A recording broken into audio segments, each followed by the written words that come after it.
حضرات سنو، میں آپ لوگوں کو ایک واقعہ سناؤں گا، ایسا واقعہ رمضان کے احترام کے بارے میں ہی۔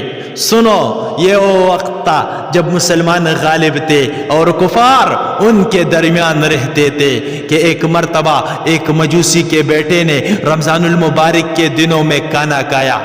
جب اس نے کل عام کھانا کھایا تو اس مجوسی کو بہت غصہ آیا۔ اس نے اپنے بیٹے کو ڈانٹا کہ تجھے شرم نہیں آتی کہ یہ مسلمانوں کا مقدس مہینہ ہے، وہ دن میں روزہ رکھتے ہیں، مسلمان دن میں روزہ رکھتے ہیں اور تو دن میں اس طرح کل عام کھا رہا ہے۔ خیر، بات آئی گئی ہو گئی۔ اس مجوسی کے پڑوس میں ایک بزرگ رہتے تھے۔ جب اس مجوسی کا انتقال ہو گیا تو ان بزرگ نے اس کو خواب میں دیکھا کہ وہ مجوسی جنت کے بہاروں میں ہے۔ وہ بڑے حیران ہوئی، اس سے پوچھنے لگے کہ آپ تو مجوسی تھے اور میں آپ کو جنت میں دیکھ رہا ہوں۔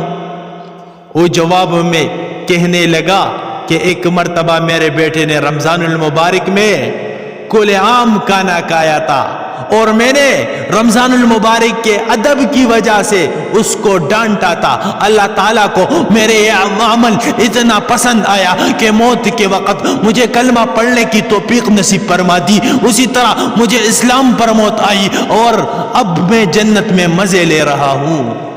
صرف ادب کا یہ حال ہے لوگوں، سنو، صرف ادب کا یہ حال ہے کہ ایک کافر مجوسی کو ایمان کی توفیق نصیب ہوتی ہے تو جو صحیح معنوں میں روزہ رکھے گا اس کا کیا عالم ہوگا، اندازہ کرے۔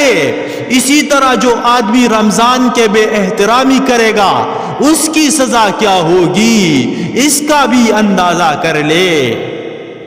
حضرات، اگر آپ نے ہمارے چینل کو سبسکرائب نہیں کیا تو ہمارے چینل کو سبسکرائب کریں اور ساتھ میں گھنٹی کا بٹن بھی دبائیے تاکہ ہمارے نئے ویڈیو آپ لوگوں کو بر وقت پہنچے۔